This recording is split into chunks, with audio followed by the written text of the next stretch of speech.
Hello दोस्तों, कैसे हैं आप सब। दोस्तों, ये वीडियो बहुत ज्यादा खास होने वाला है।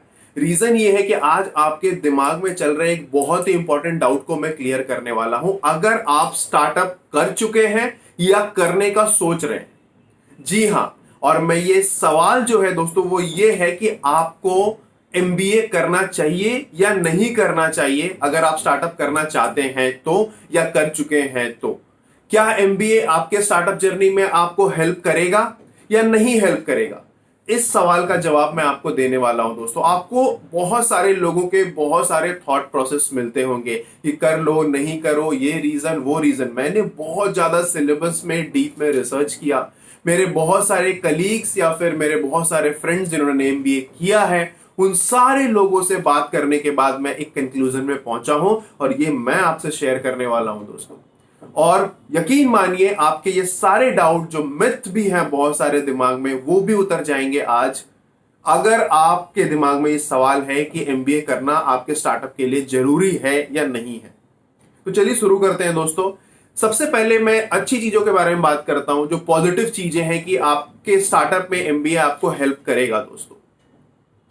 ये नेगेटिव बारे में बताऊंगा मैं कि कैसे वो आपको हेल्प नहीं करेगा और कैसे आपको हेल्प करेगा। पहले हेल्प करेगा किस तरीके से आपका एमबीए आपके स्टार्टअप जर्नी में, मैं उसके बारे में डिस्कशन कर लेता हूं। और वो बहुत सारे थॉट प्रोसेस है दोस्तों, बहुत सारे लोगों के बहुत अपने व्यू पॉइंट है, लेकिन मैंने दो इंपॉर्टेंट चीजें निकाली है दोस्तों, जो मुझे सच में लगता है कि इस तरीके से हेल्प कर सकता है। पहला ये है कि अगर आपको बेसिक नॉलेज नहीं है बिजनेस का, अगर आप बिजनेस का बी नहीं जानते, आपको नहीं पता बैलेंस शीट क्या होता है, प्रॉफिट लॉस क्या होता है, ब्रेक इवन क्या होता है, सारा का सारा जो बेसिक का जो बिजनेस का जो कॉमन सेंस होता है वो आपके पास नहीं है, और आप चाहते हैं कि कहीं से बेसिक नॉलेज लें और समझें कि बिजनेस होता कैसे है, तो फिर एमबीए आपके स्टार्टअप के लिए बहुत हेल्पफुल हो सकता है, क्योंकि आपको ये बेसिक जानकारी देगा दोस्तों।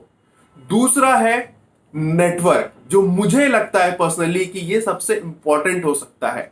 आपने देखा होगा, अगर आपने रिसर्च किया होगा तो आपको पता होगा कि ज्यादातर जो स्टार्टअप फाउंडर्स हैं जिन्हें काफी ज्यादा फंडिंग मिलती है, वो एमबीए ग्रेड्स ही होते हैं। ज्यादातर मैं बता रहा हूं, मतलब आईएम हो गया, इस या बड़े बड़े जो एमबीए के इंस्टीट्यूशंस होते हैं, उसके जो अलमनाई होते हैं, उनको इन्वेस्टमेंट जल्दी मिल जाता है। इसका मतलब ये नहीं है कि वो आपसे ज्यादा टैलेंटेड है या आपसे ज्यादा जानते हैं, ये कतई मत सोचिएगा। रीजन क्या है उनके लिए, सबसे बेस्ट बात क्या होती है कि उनका नेटवर्क बहुत स्ट्रांग होता है दोस्तों। तो ये है दो पॉइंट जो आपको आपके स्टार्टअप जर्नी में हेल्प करेगा। लेकिन जो लोग ये सोचते हैं कि अगर आपने एमबीए नहीं किया है तो आपका स्टार्टअप फेल हो जाएगा, आप नहीं आगे बढ़ सकते, तो उनके लिए ये वीडियो बहुत ज्यादा खास है दोस्तों। और आपको ये किस तरीके से नेगेटिव तरीके से इंपैक्ट कर सकता है आपका एमबीए आपके स्टार्टअप जर्नी में, वो मैं आपको बताने वाला हूं। तो पहला ये है दोस्तों कि ये आपको रिस्क एवर्स बनाता है दोस्तों। मतलब आप रिस्क लेने से डरने लगते हैं, आप रिस्क लेने में 10 बार सोचते हैं, क्योंकि एमबीए ज्यादातर क्या होता है, ज्यादातर केसेस में लोग लोन लेके एमबीए करते हैं। अब लोन लेके करते हैं तो दोस्तों जैसे ही वो पास आउट होंगे तो सबसे पहले वो जॉब ढूंढेंगे कि किस तरीके से वो जॉब करें और अपना लोन पहले चुकाएं। तो स्टार्टअप की बात तो वही खत्म हो जाती है दोस्तों। समझ रहे हैं आप, मैं सबके बारे में नहीं बोल रहा हूं, ज्यादातर केसेस में यही होता है। और एक बार जब आप जॉब में लग गए और आपका कंफर्ट जोन आ गया और घर का प्रेशर अगर पड़ने लगा, तो फिर आपको फिर शादी करना, फिर लोन में चलो मन करता है यार कि चलो एक कार ले लेते हैं, घर ले लेते हैं। इस तरीके से आप इतना, मतलब उसमें इतना घुल मिल जाते हैं कि आप फिर रिस्क लेने का सोच ही नहीं पाते हैं। और एक एंटरप्रेन्योर के लिए रिस्क लेना बहुत ज्यादा इंपॉर्टेंट है, क्योंकि जब तक आप रिस्क नहीं लेंगे और आप शुरू नहीं करेंगे, आप फेल नहीं होंगे। फेल नहीं होंगे तो सीखेंगे कैसे? क्योंकि मेरे हिसाब से दोस्तों, आप ये अगर सोच रहे हैं कि आप पहला आइडिया लेके आएंगे और वो सक्सेसफुल हो जाएगा, तो ये तो होने से रहा। और आपको कभी नहीं आप समझ पाएंगे कि आने वाला फ्यूचर क्या हो सकता है, कौन सा आइडिया काम करेगा या नहीं करेगा। तो आपको रिस्क तो लेना ही पड़ेगा दोस्तों। और एमबीए करने के बाद रिस्क लेना एक तरीके से थोड़ा मुश्किल हो जाता है मैक्सिमम लोगों के लिए। दूसरा कारण है दोस्तों कि आपकी जो ये थिंकिंग एबिलिटी है ना, इसको ये बहुत लिमिट करता है, क्योंकि एमबीए में एक प्रोसेस समझाया जाता है, एक बिजनेस प्रोसेस, कि आपको ये काम करना है तो इस तरीके से करना है, इसको करना है इस तरीके से करना है। अपना ज्यादा दिमाग नहीं लगाना है आपको इनोवेटिव थिंकिंग लानी ही नहीं है, आपको कुछ ज्यादा सोचना नहीं है। आपको एक प्रोसेस दिया गया है, you have to follow that particular process so you can become a good business manager. But एक एंटरप्रेन्योर बनना बहुत ज्यादा मुश्किल हो जाता है, क्योंकि आपकी सोच लिमिट हो जाती है। आप अलग कुछ सोचेंगे ही नहीं, आप उस प्रोसेस पे, आपको कुछ भी काम आएगा आप उस प्रोसेस को लेके करोगे कि मुझे इसी तरीके से करना है। तो एक अच्छा बिजनेस मैनेजर आप जरूर बन सकते हैं, लेकिन एक एंटरप्रेन्योर बनने के लिए दोस्तों ये थोड़ा सा आपकी जो थिंकिंग है उसको ये लिमिट करता है। तीसरा जो सबसे इंपॉर्टेंट है दोस्तों, कि एमबीए में आपको थ्योरेटिकल नॉलेज ज्यादा मिलता है। काफी ज्यादा स्टूडेंट आपसे मिलेंगे, वो बोलेंगे कि उन्होंने बहुत सारे स्टार्टअप्स और बड़ी बड़ी कंपनी का केस स्टडीज पढ़ा है, जिससे उन्हें काफी हेल्प मिला है। मैं डिनाई नहीं कर रहा हूं, लेकिन उस केस स्टडी का आपके प्रैक्टिकल लाइफ में क्या फायदा?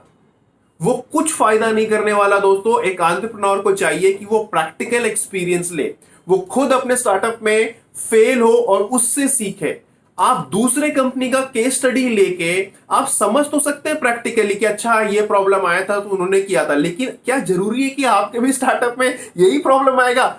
प्रॉब्लम हजार तरह के हो सकते हैं, आपकी सोच से कहीं ज्यादा प्रॉब्लम। ये तभी आप समझ सकते हो जब आप प्रैक्टिकली अपने स्टार्टअप को करोगे। ये एक एंटरप्रेन्योर ही जानता है कि कितने प्रॉब्लम्स और क्या क्या प्रॉब्लम्स आते हैं। एमबीए में पढ़ने वाला एक ग्रेजुएट कभी नहीं जान सकता, बिकॉज वो सिर्फ एक लिमिटिंग बिलीफ में है और उसे सिखाया जाता है कि आपको ये प्रोसेस फॉलो करना है और इस तरीके के आप बिजनेस मॉडल को फॉलो कर लीजिए, इस स्टार्टअप के, इस कंपनी के बिजनेस मॉडल को फॉलो करिए, या फिर ये प्रॉब्लम्स उन्हें आए थे तो उनका सॉल्यूशन उन्होंने ये ढूंढा। लेकिन इससे आपके प्रैक्टिकल अप्रोच में कुछ आपको फायदा नहीं मिलेगा, और एक एंटरप्रेन्योर के लिए उसका प्रैक्टिकल एक्सपीरियंस बहुत ज्यादा जरूरी है दोस्तों। तो अगर आप मुझसे पूछेंगे एक सेंटेंस में कि एमबीए करना आपके स्टार्टअप के लिए फायदेमंद है या नहीं है, तो आंसर तो दोनों है दोस्तों, क्योंकि मैंने दोनों आपसे शेयर किया। लेकिन जरूरी है या नहीं है, तो इसका आंसर सिर्फ एक ही है, नहीं। अगर आप एमबीए नहीं करते हो तो मैं तो बोलूंगा आपको ज्यादा फायदा है, क्योंकि आपकी थिंकिंग लिमिट नहीं होगी। आप एक पर्टिकुलर प्रोसेस में चलने वाले नहीं होगे। आप 10 तरह की बातें सोच सकते हो, चीजें सोच सकते हो, उसे इंप्लीमेंट कर सकते हो, फेल हो सकते हो, फिर सीख सकते हो। तो ये था आज का वीडियो। आई होप आप सबको अच्छा लगा होगा दोस्तों। कमेंट करके जरूर बताइएगा।